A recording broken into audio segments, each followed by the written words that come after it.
Captain Prabhakaran படம். இன்றைக்கி நிறைய பேர் வந்து தமிழ் எழுத்துக்காக பேசுகிறவங்க நிறைய பேர் இருக்காங்க. ஆனால் முதலில் தமிழ் சினிமாவிலேருந்து குரல் கொடுத்த முதல் மனிதர் விஜயகாந்த். கேப்டன் விஜயகாந்த் அவர்கள் தான் வந்து எந்த விதமான பிரதிபலனும் இல்லாமல் தமிழ் சினிமாவிலேருந்து குரல் கொடுத்த முதல் மனிதர். யோ நீ ஏற்றா அப்படின்னா பல்லார்னு ஒரு அரசு அறிவன். ஏய் யார்கிட்ட பேசுகிறேன்? நான் வீரப்பங்கிட்ட பேசுகிறேன் சார். நான் தூரத்துலேருந்து பார்க்குறேன், அவன் வீரப்பனே மாறிட்டான். மன்சூருக்கு வந்து உயிர் இதை பற்றி எதுவுமே இல்லை. அது அந்த பண்ணணும், அது அவ்வளோதான். தெரியாதுன்னு மன்சூர் எதுவுமே சொல்ல மாட்டார். ஆனால் பண்ணிவிடுவேன். பிறந்தது விஜய் ஒரு ஹீரோட 100வது படத்துக்கு அப்புறம். இன்றைக்கி ஒரு ஹீரோ 100 படம் நடிச்சிருந்தால் அவங்க வாழ்க்கை தரம் எப்படி இருக்குன்னு நீங்கள் பார்த்துங்க. ஆனால் அன்றைக்கி வந்து வெறும் கண்ணம்மாள் தெருவில் வந்து பிரபாகரனும் சண்முக பாண்டியனும் ஒரு கிரிக்கெட் பேட்டை வச்சுட்டு ரோட்டில் வந்து ஸ்டம்பை வச்சுட்டு விளையாடிட்டு இருப்பாங்க. அனைவருக்கும் வணக்கம். ரொம்ப நேரமானதால் நான் கொஞ்சம் சுருக்கமாக சொல்லிடுறேன். ஏன்னா இருந்தாலும் சின்ன சின்ன விஷயங்கள் நான் பகிர்ந்துக்கணும். இந்த கேப்டன் பிரபாகரனை உருவாக்க காரணமாக இருந்த காரணகர்த்தாக்கள் ஆசை இப்ராஹிம் ராவுத்தர், திரு கேப்டன் விஜய். செலவு பண்ண முடியாத ஒரு காலகட்டத்தில் என்னை நம்பி 1 கோடி ரூபாயில் புலன் விசாரணை படம் பண்ணவங்க ராவுத்தரும் விஜயகாந்த் சாரும்.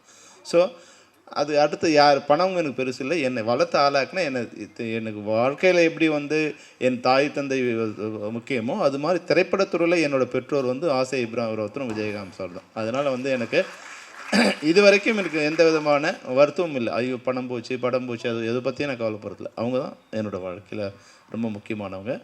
அதுக்கப்புறம் இந்த படத்தை 94வது படமாக தான் நாங்கள் ஆரம்பிக்கிறோம்.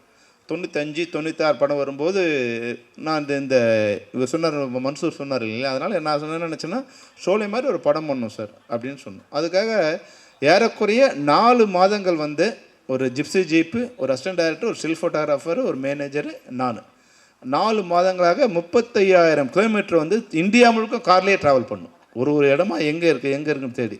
அதுக்குள்ளே 2-3 படங்கள் கிராஸ் ஆகி போயிட்டுருக்கு. அப்போ வந்து இப்போது டைமண்ட் பாபுவோட அப்பா வந்து டைமண்ட் பாபா தான் எங்களுக்கு மக்கள் தொடர்பாளர். அப்பா அடிக்கடி வருவார். அவர் வந்து ஒரு சஜஷன் சொல்கிறார். சார் நீங்கள் இந்த படத்தை கேப்டனோட 100வது படமாக பண்ணால் நல்லாயிருக்கும், ஏன்னா வந்து பிரம்மாண்டமாக நீங்கள் செலவு பண்ணுறீங்கன்னு. எனக்கு பயம். ஏற்கனவே வந்து 4 மாதம் லேட் ஆகிடுச்சு. அடுத்து படம் பண்ண இது நான் தள்ளி போயிடுச்சுன்னா 1 வருஷமாக ஆகிடுமேன்னு ஒரு பயத்தில் எப்படி சார் பண்ணலாம்? இல்லை சொல்ல முடியும், நம்ம இருந்து பண்ணலான்னு சொன்னால் நான் சொல்லிட்டு ஓகே சார் எனக்கு ஒன்றும் அர்ஜென்ட் இல்லைன்னு. அப்போது இந்த 94வது படமாக ஆரம்பிக்கப்பட்ட புலன் விசாரணை கேப்டன் பிரபாகரன் 100வது படமாக மாறியது வந்து ஃபிலிம் நியூஸ் ஆனந்துங்கிற எங்களுடைய மூத்த சகோதரர்கள் தான். அந்த வாய்ப்பு எனக்கு கிடச்சது. இப்போது விஜயகாந்த் சார் லைஃப்பில் எனக்கு வந்து ரொம்ப முக்கியமான ஒரு இடம் இருந்துகிட்டே இருக்கும். அவர் கல்யாணத்தப்போ புலன் விசாரணை ரிலீஸ், ஜனவரி 14th வந்து படம் ரிலீஸு, ஜனவரி 30th வந்து ஒரு கல்யாணம். அப்போ ரொம்ப முக்கியமான நாள். நான் ஒரு விழா கல்யாண விருந்துக்கு போகும்போது, கல்யாண ரிசப்ஷனுக்கு போகும்போது இது பயங்கரமான கூட்டம். மதுரையில் வந்து என்னால் நெருங்கவே முடியல. அப்போ என்னை யாருக்குமே தெரியாது இல்லையா.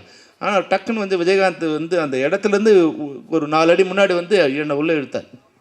எங்கள் டைரக்டர் போனார். அப்போ என் கையில் இருந்த அந்த சின்ன கிஃப்ட் ஒன்று வாங்கிட்டு அது கீழே விழுந்துடுச்சு. Sir gift sir. வாப்பா நீ தான் என்னோடய பெரிய கிஃப்ட்டுன்னார். என்னை கூப்பிட்டு பக்கத்தில் நிற்கணும் வச்சுனார். இன்னைக்கு வந்து நான் தலை நிமிர்ந்து வந்து இந்த சந்தோஷமாக கொண்டாடுறேன்னா அதுக்கு நீ ஒரு முக்கிய காரணம்ப்பா. ஒருவேளை இந்த படம் சரியாக இல்லாமல் இருந்தால் எல்லோரும் வந்து வேறு மாதிரி பேசியிருப்பாங்க. இன்றைக்கி நான் சந்தோஷமாக இருக்கேன், அதை விட பெரிய சந்தோஷத்தை கிஃப்ட்டை நீ கொடுக்க முடியாதுன்னார். அந்த வகையில் புலன் விசாரணை ஒரு வாழ்க்கையில் முக்கியமான படம். அதுக்கப்புறம் வந்து கேப்டன் பிரபாகரன் படம். இன்றைக்கி நிறைய பேர் வந்து தமிழ் எழுத்துக்காக பேசுகிறவங்க நிறைய பேர் இருக்காங்க. ஆனால் முதலில் தமிழ் சினிமாவிலேருந்து குரல் கொடுத்த முதல் மனிதர் விஜயகாந்த். கேப்டன் விஜயகாந்த் அவர்கள் தான் வந்து எந்த விதமான பிரதிபலனும் இல்லாமல் தமிழ் சினிமாவிலிருந்து குரல் கொடுத்த முதல் மனிதர். அதுக்காக உண்ணாவிரதம் இருந்து போராட்டம் நடத்தி அந்த குரலை வந்து உலகமெங்கும் ஒலிக்க செய்தவர் வந்து விஜயகாந்த் சார். அப்போது இந்த படத்துக்கு என்ன டைட்டில் வைக்கலாம் அப்படின்னு பேசிகிட்டு இருக்கும்போது நிறைய பேசிட்டே இருந்தோம். அப்போ வந்து பிரபாகரன் வச்சா நல்லா இருக்குன்னு சொன்னோடனே அவர் உடனே சொல்லிட்டார், நல்லா இருக்குது, ஆனால் கொஞ்சம் இதுவாக இருக்குது சொல்ல பண்ணி வேறு ஏதாவது ஆட் பண்ணலாம். யோசிச்சு சார் தளபதி பிரபாகரன் அப்படின்னு சொன்னேன். அப்போ வந்து இப்போ முதல்வராக இருக்கிற இது வந்து அப்போ வந்து தளபதியாக அப்போ தான் பெற்றுட்டு வந்துட்டுருக்கார். அப்போ இல்லை செல்வமணி, நம்ம அவங்களோட நெருக்கமாக இருக்கோம், ஏதோ அவர் பேரை நம்ம எடுத்துக்கிட்ட மாதிரி ஆகிடும் சொல்லுமணி, அதனால் கொஞ்சம் அப்புறம் அப்படியே பேசிட்டு வந்தோம். ஒரு நாள் நான் சொன்னேன், சார் கேப்டன் பிரபாகரன். இமீடியட்டாக ஓகே ஆயிடுச்சு. Captain Prabhakaran okay okay okay. அந்த புலன் விசாரணைக்காவது வந்து எங்களுக்கு ரொம்ப டவுட் இருந்துகிட்டே இருந்தது. படம் ரிலீஸ் ஆகிற வரைக்கும் விஜயகாந்த் சாரோட சொன்னார், செல்வமணி இதெல்லாம் புரியுமா, தமிழில் யாருக்கு புரியும், புலன் விசாரணை என்னன்னு தெரியாதுன்னு. ஆனால் கேப்டன் பிரபாகரன் சொன்ன உடனே அன்றைக்கே வந்து அந்த படம் ஓகே ஆயிடுச்சு. அதுக்கப்புறம் இவ்வளோ பிரம்மாண்டமான படத்தை தயாரிக்கிறதுக்கு காரணமானதவர் ராவுத்தர் தான். என்ன செலவு பண்ணாலும் என்ன கேட்டாலும் அது அனுப்பிச்சிக்கிட்டே இருப்பாங்க. அதுபோல் இன்னைக்கு இவர் சொன்னார் பாருங்க, வந்து நம்ம சிவா சார் உண்மையாகவே ரத்தம் சிந்தி இந்த ட்ரைலரில் நீங்கள் பார்த்துட்டுப்பீங்க இல்லையா, ஒரு ஷார்ட் அப்படி தொங்கிட்டே வருவார், ஒரு கையில் கன்று ஒரு கையில், அந்த 20 அடி ஹைட்டில் இருக்குது. அது வரும்போது இது அறுந்துடுச்சு, மேலே ரோப் அறுந்துடுச்சு. 2 கையில் இருந்தால் கூட ஏதாவது கொஞ்சம் மேனேஜ் பண்ணலாம். ஒரு கையில் ரோப்பு ஒரு கையில் கன்று இருக்கும். வந்துட்டு இருக்கும்போது ரோப் இருந்து அப்படியே கீழே விழுந்தார் சார். அதுதான் கடவுள் புண்ணியம் சார். இங்கே வந்து ஒரு ராக்கு பக்கத்தில் வந்து ஒரு புதர் மேலே விழுந்தார். ராக்கு மேலே விழுந்தார்னா அவர் வேறு மாதிரி ஆயிருக்கும். அவ்வளோ உடனே டக்குன்னு எழுந்தார். எல்லாமே ஷாக் ஆகிட்டோம். ஒன்று ஓடி வந்தாங்க. அவருக்கு வந்து கீழே புதர் மேலே விழுந்ததில் இந்த பேக் போன் கொஞ்சம் இதுவாகிடுச்சு, பேக்கில் கொஞ்சம் ரொம்ப வலி. எழுந்து நின்று மெதுவாக என் கை மேலே என் தோல் மேலே கை போட்டுக்கிட்டு சொன்னார், செல்வமணி வேறு ஷாட் ஏதோ எடுத்துட்டு அவங்க பயந்துருவாங்க, என்னால் நிற்க முடியல அப்படின்னு சொல்லிட்டு ஏதாவது க்ளோஸ்அப் மட்டும் எடுனார். உடனே நான் வந்து ஒரு க்ளோஸ்அப் எடுத்துகிட்டு சார் அப்புறம் இவர்கிட்ட ஸ்டன் மாஸ்டர்கிட்ட, இல்லை சார் கொஞ்சம் எனக்கு வேறு ஒர்க் இருக்குது, நீங்கள் அப்புறம் எடுத்துக்கலாம் சார் அப்படின்னு விஜயகாந்த் சிஸ்டர் நான் கொஞ்சம் ஓவர் பவர் பண்ணுற மாதிரி ஒரு சின்ன ட்ராமா பண்ணி அமிச்சோம்.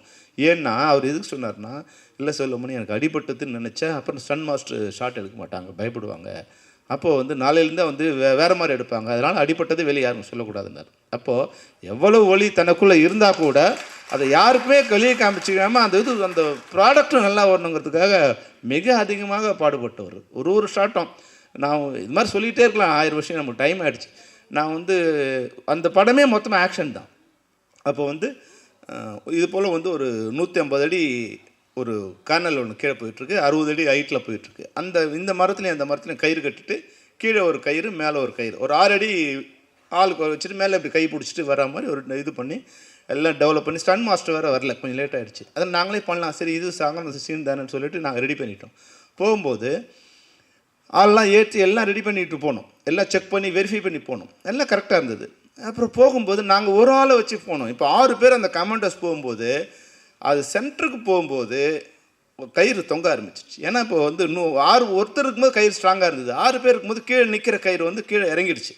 இறங்கினா மேலே இருக்கிற கயிறு அவங்களால பிடிக்க முடியல, ஈஸியாக பிடிக்க முடியல, அதில் தொங்க வேண்டியதாக இருக்குது. அப்போது சென்ட்ரல் நிற்கிறாங்க, இப்படி வந்தாலும் 75 அடி, அப்படி போனாலும் 75 அடி.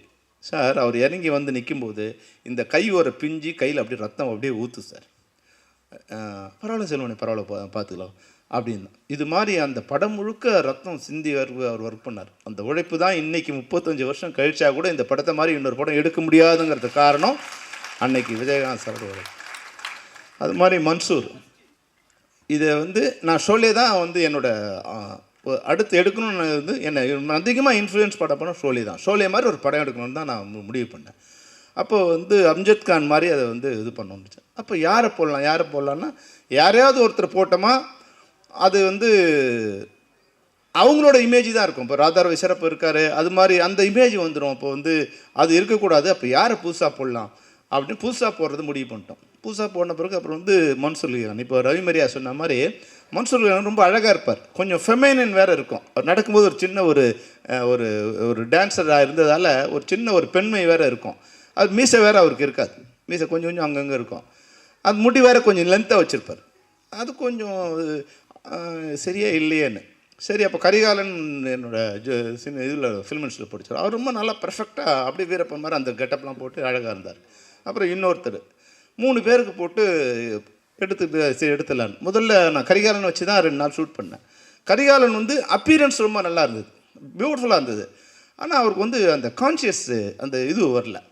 அப்புறம் இவருக்கு வந்து நம்ம மன்சூர் அலிகானுக்கு வந்து அந்த காஸ்டியூமை போட்டுட்டு கண்ணில் வந்து சொல்லிட்டு இருந்தாருலாம் சுத்த விட்டுட்டோம்னு எனக்கு மைண்டில் செட் ஆகல.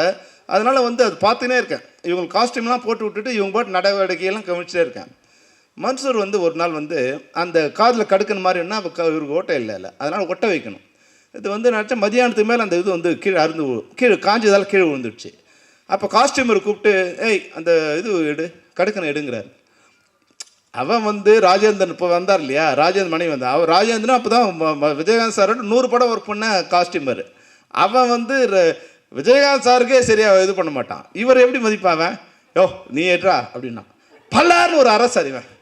ஏய் யார்கிட்ட பேசுகிறேன்? நான் வீரப்பங்கிட்ட பேசுகிறேன் சார். நான் தூரத்துலேருந்து பார்க்குறேன், அவன் வீரப்பானே மாறிட்டான்.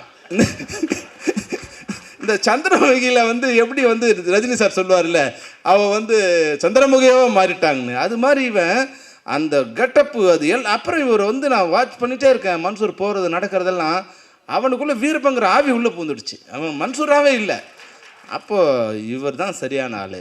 நம்ம இது இவருக்கு எதுவுமே தெரியாது, குதிரை ஓட்ட தெரியாது. எப்படி குதிரை அண்ணா ஓட்டுவாண்ணே, ஓகே. இப்போ இவர் ஒரு ஷாட் எடுக்கணும். குதிரையை வந்து பின்னாடிக்கு வச்சுட்டு லோ ஆங்கிளில் அங்கே வந்து கேமரா வச்சுட்டு புஷ்லேருந்து குதிரையை அடித்தா மேலே வரணும், அந்த கேமரா மேலே ஜம்ப் பண்ணணும். சரி, நல்லா ரெடி பண்ணிட்டோம். குதிரை ஓட்ட தெரியுமா மன்சூர்? அண்ணே நல்லா ஓட்டுவேண்ணே, ஓகே. பியூட்டிஃபுல் குதிரை ஒன்று, அது நெப்போலியன் பேர், அதுதான் அவங்ககிட்ட இருக்கிறது நல்ல குதிரை. அவங்ககிட்ட கொடுத்துட்டு ரெடி ஸ்டார்ட் கேமரா. இது வந்து 72 ஃப்ரேம்ஸில் எடுக்கணும். கேமரா ஓடுது, ready start camera, action action action. Mansoor வா வா வா. அண்ணே குதிரை வரமாட்டேங்குது. அப்படியா? ஒன்று நான் வந்து அந்த குதிரை கோவிந்தரா எடுத்துப்பேன், அவரை கூப்பிட்டுறேன். ஏன்னா எனக்கு பயம் என்னன்னா, அப்போலாம் ஃபிலிம் வந்து உங்களுக்கு தெரியும், உயிர் போய்டும். நமக்கு அந்த ஃபிலிம் சுத்த ஆரம்பிச்சோன்னா நமக்கு வந்து ஹார்ட் அட்டாக் வரும். அது வேறு ஹை ஸ்பீட்னா ஜின்னு ஓடும், நமக்கு இப்போ ஏறும். உடனே 2வது ஷாட்டு, 3வது ஷாட்டு, 4வது ஒரு இது முடிஞ்ச உடனே அந்த ரீலே முடிஞ்சிடும். ஏன்னா அந்த நமக்கு தேவை வந்து ஒரு 200 அடி. எந்த 200 அடின்னு சொல்ல முடியாது. முதல் போட்ட உடனே அது வந்து சுற்ற ஆரம்பித்த உடனே 200 அடியில் வந்து நிற்கும். அப்புறம் நம்ம ஷார்ட் எடுக்கும்போது 200 அடி இருக்குமா இல்லை, அதை உடனே அது கேனை மாற்றணும். 3 can, 4 can, 5 can, 6 can, 7 can sir. ஒரு நாளைக்கு 2000 அடி தான் எனக்கு கொடுப்பாங்க. ஒரு கேனுங்கிறது 400 அடி. இப்போ 7 கேன் வந்து மறுநாள் தான் சேர்த்து முழுங்குறாங்க. ஒன்று என்ன சொன்னேன், என்ன ஆச்சுன்னு வரல. உடனே அந்த குதிரைக்காரனை கூப்பிட்டு கண்ணாபன்னு திட்டினேன். சரி, அவர் போய் பக்கத்தில் நின்ட்டார். இன்னும் கொஞ்சம் நேங்கச்சு ஒன்று சொன்னார், சார் என் குதிரையே ஓட்ட தெரியாது சார். என்னன்னா இவன் இந்த குதிரை இப்படி நிற்குது இல்லையா, இந்த ரீத்தை இப்படி பிடிச்சிட்டான். அந்த ரீடு இருக்கு இல்லையா, அந்த ரீடை இழுத்து பிடிச்சிட்டான். அதை விட்டால் தான் முன்னாடி போவோம். அதை போட்டு அடி அடி அடி அடிச்சா குதிரை வந்து நவர மாட்டேங்குது. எனக்கு சொன்னவனே வந்தது கோவம், கொஞ்சம் லெஃப்ட் அண்ட் ரைட் வாங்கினேன். அப்படியே மூஞ்சிலாம் மனுஷருக்கு எனக்கு கோவம் வந்துடுச்சு. ஏன்னா என்கிட்ட ஃபுட்டேஜ் இல்லை, ஃபிலிம் இல்லை. ஒன்று சரிண்ணே பண்ணுறேண்ணே அப்படின்னு கொஞ்சம் இதுவாகிடுச்சா. சரி, இப்போ தெரிஞ்சிச்சு, மன்சூருக்கு தெரிஞ்சிச்சு இந்த ரீடை விட்டா குதிரை ஓடுன்னு. அடுத்த ஷாட் இப்போ நாங்கள் திட்டினதெல்லாம் இருக்குல்ல, வச்சு அடிச்சா இருப்பார் குதிரையை. குதிரை அப்படி பிச்சுட்டு கிளம்புனா குதிரை வந்து நாங்கள் 3 அடியில் வர வச்சோங்க, குதிரை 5 அடியில் வருது, இவர் 9 அடியில் மேலே பறக்காரு. அப்படி வந்து ரோலாகி வருது. அதாவது எப்படின்னா மன்சூருக்கு வந்து உயிர் இதை பற்றி எதுவுமே இல்லை. அது அந்த பண்ணணும், அது அவ்வளோதான். தெரியாதுன்னு மன்சூர் எதுவுமே சொல்ல மாட்டார். ஆனால் பண்ணிவிடுவேன் அவ்வளோ பிரம்மாண்டமாக பண்ணக்கூடியது. அதனால தான் இன்றைக்கி இப்போ எந்த படம் பண்ணாலும் எப்படி வந்து தனஞ்சயன் சொல்லும்போது கேப்டன் பிரபாகரன் நான் விஞ்சறது, இன்னொரு படத்தை அது மீறி எடுக்கிறது எப்படி கஷ்டமோ, மன்சூர் இப்போ 100 படம் நடிப்பார். இன்னும் 100 படம் நடித்தா கூட இந்த வீரபத்திரங்கிற கேரக்டரை தாண்டி இன்னொரு கேரக்டர் அவர் நடிக்கணுங்கிறது ரொம்ப கஷ்டம். அந்த அளவுக்கு உயிரை கொடுத்து அந்த படம் பண்ணோம். அது மாதிரி எல்லாருமே இப்போ சொன்னாங்களே, சரண்யா மேடம் தான் வந்து ஃபஸ்ட்டு ரம்யா கிருஷ்ணன் கேரக்டர் வந்தாங்க. ரம்யா கிருஷ்ணன் அவள் போடலான்னு சொல்லும்போது அவங்க இது மாதிரி சொன்னாங்கல்ல, சார் அவங்க சென்டிமெண்ட்டாக எந்த படமும் இல்லை, தெலுங்கில் வந்து அவங்க போட்ட எல்லா படமும் ஃப்ளாப்பு, அதனால் வேண்டாம். அதனால் நாங்கள் சரி சரண்யா மேடம் ஓகேன்னு சொல்லி போயிட்டோம். அவங்க இந்த இதெல்லாம் பார்த்துட்டு அவங்க அந்த காஸ்டியூமுக்கும் இல்லை, எனக்கு அவங்களுக்கு சின்ன கொஞ்சம் மிஸ் அண்டர்ஸ்டாண்டிங் வந்துடுச்சு. அவங்க ஃபுல் இதோடு போட்டு வந்தாங்க. நான் சொன்னேன், இல்லை இது வந்து லம்பாடி கேரக்டர், அதனால் கொஞ்சம் நீ வரைக்கும் தான் இருக்கணும்னா அவங்களுக்கு அதில் வந்தது. அப்புறம் அதுவும் இல்லாமல் அந்த ட்ராவல்லாம் அவங்களுக்கு ஒத்துக்கல. அப்போ இது ஆப்ரேஷன் இருக்குது அப்படின்னு ஒரு நாள் போயிட்டு வரேன்னு போனவங்க தான் அப்புறம் வரல. அதனால் சரி யாரோ ஒருத்தர் எங்களுக்கு வந்து என்னென்னா 90 நாள் ஷெட்யூல், 90 நாளும் எங்கள் கூட இருக்கிற ஒரு பெண்ணு வேணும். அது ஆர்டிஸ்டாக இருந்தாலும் பரவாயில்ல, நியூ ஃபேஸாக இருந்தாலும் பரவாயில்ல, சென்டிமெண்ட்டாக இருந்தால் ஓடின ஹீரோயினோ ஓடாத ஹீரோயினோ யாரோ ஒருத்தர் வேணும் அப்படின்னா அவங்க கூப்பிட்டு வந்தாங்க. அப்போ தான் ரம்யா கிருஷ்ணன் வந்தாங்க. ரம்யா கிருஷ்ணன் வந்தது இந்த படத்துக்கு எவ்வளோ பெரிய ப்ளஸ்ன்னு நீங்கள் பார்த்தீங்கன்னா 35 வருஷம் கழிச்சு கூட அந்த பாட்டு வந்து வரும்போது மக்கள்கிட்ட மிகப்பெரிய ஒரு வெற்றியும் ஆதரவும் இருக்கும்போது உண்மை. அது கூட வந்து என்னென்னா, நான் அசிஸ்டன்ட் டைரக்டராக இருக்கும்போது அவங்க வந்து ஒரு ஹீரோயின். நான் முதலாக கிளாப் அடித்தது ரம்யா கிருஷ்ணன் தான். ஃபஸ்ட்டு புது வசந்தன்னு ஒரு படத்துக்கு அவங்க ஹீரோயின்னு நாங்கள் கிளாப் பண்ணுறோம். அது அப்போது நான் டைரக்டராகி என் படத்தில் நடிக்க வந்து அந்த படம் விடும்போது என்னோட இன்றைக்கி யாராவது சரி இதில் நடித்தவங்களாம் யார் இருக்காங்க, சார் இல்லாத போது யாராவது செலிபிரிட்டி இருந்தால் நல்லா இருக்குன்னு சார் கூப்பிட்டேன். அவர் வரனார். இவங்களை வந்து கூப்பிடலாமா வேணாமான்னு அப்புறம் எனக்கு கொஞ்சம் டச் விட்டு போச்சு. ஒய்ஃப் கிட்ட சொன்னேன், இல்லை நான் சொல்கிறேன்னு சொல்லி எங்கள் ஒய்ஃப் தான் வந்து ரம்யாவுக்கு பேசணுன்னா, இல்லை நான் நிச்சயமாக வரேன் சார், கொஞ்சம் லேட்டாக வரேன், வேறு ஏதோ ப்ரோக்ராம் இருக்குது லேட்டாக வரேன்னாங்க. அந்த வகையில் இன்றைக்கி வந்து 35 வருஷம் கழிச்சாலும் நடித்த அந்த ஒரு நன்றியை மறவாமல் இன்றைக்கி வந்து கலந்துக்கிட்ட அவங்களுக்கும் இந்த நேரத்தில் நன்றி சொல்ல விரும்புகிறேன். அது மாதிரி சரத் சார் அவருக்கு வந்து இந்த அடிபட்டு அவர் பெட்டில் இருக்கார், அவரால் நடிக்கவே முடியாது. அப்போ பார்த்தீங்கன்னா தெரியும், இந்த படங்களில் வந்து நிறைய சீன்ஸ் இந்த கழுத்தில் ஸ்காலர் போன் போட்டு தான் நடித்தார். பரவாயில்ல, நான் வந்து நடித்தேன். கேப்டன் சொன்னார், இல்லை சொல்லுமணி சரத் எப்போ வர்றாரோ அப்போ தான் படம். ஏன்னா அவர் 4 நாள் நடிச்சிட்டார். அப்போ சரத் 4 நாள் தான் நடிச்சிருக்காரு, மாற்றிடலாமா அப்படின்னு மற்றவங்க சொல்லும்போது விஜயகாந்த் சொன்னார், ஒரு நடிகை இப்போ தான் 2வது படம் நடிக்கிறாரு, அவர் பாதியில் எடுத்துகிட்டு அவர் லைஃப் இதுவாக போயிடும், நம்ம வந்து ஒரு 2 மாதம் ஷெட்யூல் தள்ளி வச்சுக்கிட்டோம். அதனால தான் இந்த படம் 100வது படம் மாறுறதுக்கு இதெல்லாம் ஒரு காரணம். அப்போ வந்து என்னைக்கு சரத்குமார் வராரோ அன்னைக்கு நம்ம எடுத்துக்கலாம் அப்படின்னு சரத்குமார் வரும்போது அந்த காலர் பொருள்லாம் போட்டு நடித்தார். அந்த அவருக்கு ஒரு பாசிட்டிவ் கேரக்டர், அதான் சின்ன கேரக்டர் தான் இருந்தாலும் அவர் அதை பண்ணார். அந்த வகையில் அவருக்கும் எல்லாருமே இதில் ஒர்க் பண்ண ராஜா, முதல்ல ரமேஷ்குமார் தான் இதனோட கேமராமேன். அவருக்கு ஒரு ஒரு ஒன் வீக்கில் வந்து சின்ன சின்ன செட் ஆகலை. ராஜராஜன் வந்தார். ராஜராஜன் வந்தது ஒரு வகையில் என்ன ஆச்சுன்னா, அவர் பாலுமேந்திரா சார்கிட்ட அசிஸ்டண்ட்டாக இருந்ததால் வந்து அந்த க்ரீனை வந்து அவ்வளோ அழகாக எங்கிட்ட நான் ஒர்க் பண்ணதே 2C கேமராவில் தான் நிறைய ஒர்க் பண்ணோம். அந்த 2C கேமராவில் இவ்வளோ அழகாக நீங்கள் வந்து அந்த க்ரீனை வந்து வேறு யாராக இருந்தாலும் படம் பிடிக்க வச்சுக்க முடியாது. கடவுள் புண்ணியத்தில் அதுவாக மாறினது ராஜராஜன் சார் வந்தது. அது மாதிரி ஆர்டர் ஜேகே, அந்த மலையிலலாம் வந்து நாங்கள் ஒர்க் பண்ணது சொல்லிகிட்டே இருக்கலாம், நிறைய நேரம் இல்லை. அதனால் வந்து இதை பற்றி சொல்ல வேறு ஏதாவது நான் இன்டர்வியூ மாதிரி உங்களுக்கு கொடுக்குறேன். நிறைய விஷயங்கள் இருக்குது உங்களோட இந்த படத்தை பற்றி ஷேர் பண்ணுறதுக்கு, விஜயகாந்த் சார் பற்றி ஷேர் பண்ணுறதுக்கு, அதில் நடித்த ஒரு ஆர்டிஸ்ட்டை பற்றி ஷேர் பண்ணுறதுக்கு நிறைய விஷயங்கள் இருக்குது. அதுபோல் நான் இந்த இதுக்கு அனௌன்ஸ் பண்ணும்போது பிரேமலதா அவங்களோட வந்தாங்க. அவங்க சொன்னேன், அம்மா நீங்கள் வந்து இதுக்கு வந்தீங்க, தயவுசெய்து ஆடியோ ரிலீஸ் பண்ணும்போது பிரபாகர் நீங்கள் அனுப்பணுன்னு. நிச்சயமாக வந்து அவங்க சொன்னாங்க 3ஆம் தேதி நாங்கள் வந்து டூர் ஆரம்பிக்கிறோம்.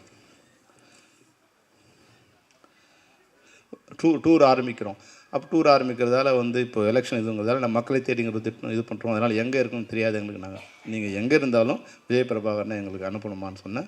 நிச்சயமாக அனுப்புகிறோன்னு சொன்னாங்க. அந்த வகையில் வந்து பிரபாகரன் வந்து இன்றைக்கி நீ வந்திருக்க ரொம்ப சந்தோஷம். நீ வந்ததுங்கிறது வந்து அப்பா வந்த மாதிரி என்னை பொறுத்த வரைக்கும். ஏன்னா நான் வந்து விஜய் பிரபாகரனை ஒரு குழந்தையாக இது பண்ணி கையில் தூக்கி சின்ன குழந்தையாக எங்கள் இப்போது விஜயகாந்த் சாரோட பெருமை என்னென்னா, சாதாரண குழந்தைகளாக தான் ரோட்டில் அவங்கள நின்றுப்பாங்க. ஏதோ பெரிய ஹீரோவோட நான் விஜய் பிரபாகரன் பிறந்தது ஒரு ஹீரோவோட 100வது படத்துக்கு அப்புறம்.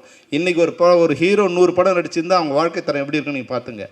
ஆனால் அன்றைக்கி வந்து வெறும் கண்ணம்மாள் தெருவில் வந்து பிரபாகரனும் சண்முக பாண்டியனும் ஒரு கிரிக்கெட் பேட்டை வச்சுட்டு ரோட்டில் வந்து ஸ்டம்பை வச்சுட்டு விளையாடிட்டு இருப்பாங்க. அந்த மாதிரி சின்ன சாதாரண நடுத்தர வர்க்கத்தில் இருக்கிற மக்கள் வாழ்ந்த மாதிரி தான் இன்றைக்கி நீங்கள் வாழ்ந்து. அதனால தான் இன்றைக்கி வந்து எந்த சோதனை வந்தாலும் நீ வந்து அதை தாங்கி நிற்கிறதுக்கு அப்பா அது கொடுத்த அந்த ட்ரைனிங் தான் உனக்கு வந்து இது இருந்தாலும் நீ உன்னோட உயரம் இன்னும் நிறைய இருக்குது. நீ எந்த கவலையும் பட வேண்டியதில்லை. ஏன்னா அப்பா சந்திக்காத அவமானமோ தோல்வியோ கிடையாது. இதையெல்லாம் தாண்டி தான் அப்பா ஜெயித்தார். ஆனால் நீ வந்து உண்மையாகவே எனக்கு ஒரு வகையில் என்ன சந்தோஷம்னா, நீ வெற்றி கோட்டை பக்கத்தில் வந்து நின்றுட்ட. ஒரு 4000-5000 ஓட்டுங்கிறது வந்து சாதாரண விஷயம் கிடையாது. நீ வந்து எங்கேயோ விருதுநகரில் போய் நின்று வந்து லட்சக்கணக்கான ஓட்டு நீ வாங்க முடியும்னா நிச்சயமாக அது சாதாரண விஷயம் கிடையாது. அது வந்து உன்னோட வெற்றி கூட வந்து தடுக்கப்பட்ட வெற்றி, மறுக்கப்பட்ட வெற்றியை தவிர அது வந்து நியாயமான தோல்வி கிடையாது. அது வந்து அதனால் வந்து உன்னை வந்து நிச்சயமாக இந்த வெற்றி வந்து சேரும். அதுக்கு வந்து நாங்கள் ஏதாவது ஒரு கட்சியெல்லாம் தாண்டி நாங்கள் கூட அப்பாவுக்கு வந்து இது நிற்கும்போது நாங்கள் எல்லோரும் போனோம். என்ன நாங்கள் கட்சியெல்லாம் இல்லை, விஜயகாந்த் சார் நிற்கிறாரு, நாங்கள் அவங்களுக்கு பிரச்சாரம் பண்ணுவோம். நாங்கள் வந்து எங்களோட அனுபவத்தை சொல்லுவோம். நீங்கள் வந்து விஜயகாந்த் ஒரு நல்ல மனிதர், அவரோட நல்ல குணத்தை நாங்கள் சொல்லுவோம், வேறு பற்றி நாங்கள் சொல்ல போதில்லைன்னு சொன்னோம். அது மாதிரி எங்களால் வந்து உங்களுடைய இதுக்கு வந்து ஒரு சின்ன ஒரு அணில் மாதிரி இருக்குன்னா நாங்கள் ஏதாவது ஒரு வகையில் நன்றி கடன் பண்ணணும் அப்பாவுக்கு. நான் ஏறக்குறைய மற்றவங்களாம் வந்து நான் 100 படம் நடந்த பிறகு இப்போ ஹீரோஸ் என்ன நினைக்கிறாங்க பாருங்கள். ஹீரோஸு இப்போது உலக அழகி வேணும், உலகத்தின் மிகச்சிறந்த கேமராமேன் வேணும், ஃபாரின்லேருந்து மேக்கப் மேன் வேணும், பெரிய பட்ஜெட்டில் கதை சொல்லும்போதே 100 கோடி கதை இருக்கான்னு கேட்கணும். இது எல்லாம் விஜயகாந்த் சார் சொல்லும்போது அவரை நம்பி வருவார். கதை ஏதோ உதவி பண்ணணும்னு நினச்சாருன்னா அதை கூட கேட்க மாட்டார். சரி ஓகே 10 நாள் வேணுமா ஏதோ பண்ணிக்க. அது மாதிரி மிகச்சிறந்த மனிதர், எதை பற்றியுமே கவலைப்படையாத மனிதர்களுக்கு நல்லது பண்ணுங்கிற ஒரே ஒரு நோக்கத்தோடு வாழ்ந்த உன்னதமான தலைவர் வந்து உங்கள் அப்பா. நான் வந்து பெருமைக்காக சொல்லலை. ஏன்னா இப்போ அவரை பற்றி பாராட்டி எங்களுக்கு ஆகப்படுதில்லை. அவர் இருக்கும்போது சொன்னால் கூட பரவாயில்ல, இல்லாதப்போ சொல்கிறோம்னா அந்த கில்ட்டி எங்களுக்கு இருந்துகிட்டே இருக்குது. இப்போ யாரோ சொன்னாங்க இல்லையா, அவர் வாழும்போது அவரை பற்றி இவ்வளோ யாருக்குமே தெரியல, சும்மா மீம்ஸ் போட்டு கிண்டல் பண்ணிக்கிட்டு. விஜயகாந்த் சாருக்கு ஒரே விஷயம் என்னென்னா, நடிக்க தெரியாது. சினிமாவில் நடிக்க தெரியும், அரசியலில் நடிக்க தெரியாது. அவர் என்னவாக இருந்தாரோ அதையே பொறுத்து பண்ணும்போது அது மற்றவங்களுக்கு கிண்டலாக இருந்தது. மற்றவங்களாம் வந்து ஒளிவு மறைவாக கொஞ்சம் உள் வாழ்க்கை ஒன்று, வெளி வாழ்க்கை ஒன்றுன்னு. விஜயகாந்த் சாருக்கு வந்து அகமும் ஒன்று தான், புறமும் ஒன்று தான். உள்ளே என்ன நினைக்கிறாரோ அதுதான் வெளியே, வெளியே என்ன நினைக்கிறது உள்ள. பல நேரங்கள் வந்து கோவப்படுவார். கோவப்பட்ட அடுத்த வினாடி வந்து சாரி பண்ணுறார். சாரி 100 தடவை கேட்பார். தம்பி செல்லுமணி ஏதாவது பிரச்சனையா? இல்லை சார், ஓகே. அது மாதிரி அவ்வளோ அந்த நல்ல குணம். உண்மையிலே கடவுள்னு ஒரு இருக்காங்கன்னா அது உன்னோட வெற்றியில் தான் அது உண்மையாகும். நீ வெற்றி பெறும்போது தான் கடவுளுங்கிற ஒருத்தர் இருக்கார். தாய் மாதாம புண்ணியம் வந்து மக்களை சேரும்னா அந்த புண்ணியம் வந்து உங்களுக்கு நூற்றுக்கணக்கான டன்னு, நூற்றுக்கணக்கான ஜென்மத்துக்கு சேர வேண்டிய புண்ணியம் உங்கள்கிட்ட இருக்குது. அந்த புண்ணியம் வந்து உங்களை வாழ வைக்கும். இந்த இதுக்கு வந்தது நிச்சயமாக இந்த படம் ரிலீஸ் ஆகும்போது மறுபடியும் வந்து விஜயகாந்த் சாருங்கிற வந்து நான் இந்த என்னால் வந்து கிடையாது, அவரோட இதுவை வந்து அவர் போய் இன்றைக்கி தமிழ்நாடு முழுக்க இல்லை வந்து எனக்கு கார்த்திக் வந்து சொன்னார். உண்மையில் இந்த நேரத்தை கார்த்திக் நான் ரொம்ப நன்றி சொல்ல கடப்பட்டேன். கார்த்திக் அவங்க நண்பருக்கும் முதல்ல என்கிட்ட படம் காமிச்சாங்க. எனக்கு வந்து நான் சொன்னேன், இல்லை சார் எனக்கு இன்ட்ரெஸ்ட் இல்லைன்னு சொன்னேன். ஏன்னா வந்து அது எங்கேயும் பிரிண்ட் கிடைக்கல. அந்த இப்போ தமிழ் சினிமாவில் நெகட்டிவ் இல்லை, பிரிண்ட் இல்லை, அப்போ தேடி கண்டுபிடிச்சி கஷ்டமாக இருக்குன்னு சொன்னாங்க. அப்படின்னா வேண்டாம் சார்ன்னு சொல்லிட்டேன். ஆனால் 2 மாதம் கழித்து 6 பிரிண்ட்டு. அன்றைக்கி நாங்கள் போடும்போது ஒரு பிரிண்ட்டு 50,000 தான். அப்போ பழைய பிரிண்ட்டு 10,000 தான் கொடுப்பான். இன்றைக்கி ஒரு பிரிண்ட்டோட விலை 5 லட்சம். ஏன்னா அது பிரிண்ட்டே இல்லை எங்கேயும். 6 பிரிண்ட்டை கொண்டு வந்து எங்கிட்ட காமிச்சு ஒரு இதுலேருந்து எதெல்லாம் சிறப்பாக இருக்கோ அதையெல்லாம் கலெக்ட் பண்ணி மறுபடியும் அதை வந்து சிஜி பண்ணி அதிலேருந்து ட்ரான்ஸ்ஃபர் பண்ணி இந்த படத்தை வந்து புது படம் மாதிரியே வந்து பண்ணியிருக்காரு. அந்த வகையில் வந்து எனக்கு அன்றைக்கி எப்படி ஒரு இப்ராஹிம் ராவுத்தர் கிடச்சாரோ அது மாதிரி தான் நீங்கள் உருவத்தால் நீங்கள் வந்து உருவத்தால் வந்து சின்ன மாதிரி தெரிஞ்சால் கூட இப்ராஹிம் ராவுத்தருக்கு இருந்த அதே இது வந்து உங்கள் பிரம்மாண்டம் வந்து உங்கள் மனசில் இருக்குது. எனக்கு ஒரு புண்ணியம் நீங்கள் மறுபடியும் அந்த ரீரிலீஸுக்கு நீங்கள் வந்து சேர்ந்தது. அபு நீங்கள் வந்து மிக உண்மையாகவே ஒரு நல்ல ஆளை தேர்ந்தெடுத்து நீங்கள் இது பண்ணியிருக்கீங்க. எல்லோரும் கேரளாவும் கர்நாடகாவும் இது போன்ற ஒரு சிறந்த டிஸ்ட்ரிபியூட்டர் கொடுத்து அதை நீங்கள் ஒரே நேரத்தில் பண்ணிங்கன்னா நிச்சயமாக வந்து உங்களுக்கு இந்த படத்தின் மூலம் எனக்கு பேர் வரும், உங்களுக்கு பணம் வரும். பேரும் பணமும் உங்களுக்கு வரும். ராவுத்தர் ஃபிலிம்ஸுங்கிற பேர் வந்து இப்போ என்னென்னா அப்பா என்ன சொல்லுவார்னா, அந்த பிரம்மாண்டமாக அப்படி போட்டுட்டு செல்லமணி நம்ம இங்கிலீஷ் படம் எடுப்போம் செல்லமணி. அது எங்கள் கெட்ட நேரம். நான் பார்த்த உலகத்தில் நான் பார்த்த நட்புங்கிறது வந்து கோப்புரிச்சு எழுந்து பிசுராந்தாயன்னு சொல்லுவாங்க. ஆனால் நான் பார்த்த நட்பு, என்னுடைய ஜென்மத்தில் நான் பார்த்த நட்பு, ஆசை இப்ராஹிம் ராவுத்தர் விஜயகாந்த் நட்பு விட மிகச்சிறந்த நட்பு உலகத்தில் நான் பார்க்கவே இல்லை. அந்த மாதிரியான நட்போடு இருந்து அந்த நட்பில் வந்த இன்றைக்கி 2 பேரும் விஜய் பிரபாகரனும் அவும் நீங்கள் வந்திருக்கீங்க. இன்னும் உங்கள் அப்பாவை பற்றியும் அவங்க அப்பாவை பற்றி உங்களுக்கு தெரியும், அவங்க நட்பு என்னன்னு தெரியும். நீங்கள் மறுபடியும் அதுபோல் வந்து நண்பர்களாக இருந்து தமிழ் சினிமாவில் அவர் வந்து அரசியலில் நீங்கள் அரசியலில் கேப்டன் ஆகணும், நீங்கள் சினிமாவில் கேப்டன் ஆகணும். அதுதான் உங்கள் அப்பா அம்மாவுக்கு நீங்கள் உங்கள் அப்பாவுக்கு பண்ணுற நன்றியாக இருக்கும். மறுபடியும் நான் வந்து வேறு பேட்டியில் இது பண்ணுற நிறைய நேரமாச்சு. ஏன்னா பிரபாகரனோட பேச்சு தான் ரொம்ப முக்கியமாக. அதனால தான் நான் வந்து அவரை கடைசியாக பேச வைக்கணும்னு நினச்சேன். அதுவகையில் இந்த நிகழ்ச்சியில் கலந்த அனைவருக்கும் நன்றி. பிரபாகருக்கும் என்னோட நன்றி, அம்மாவுக்கும் என்னோட நன்றி.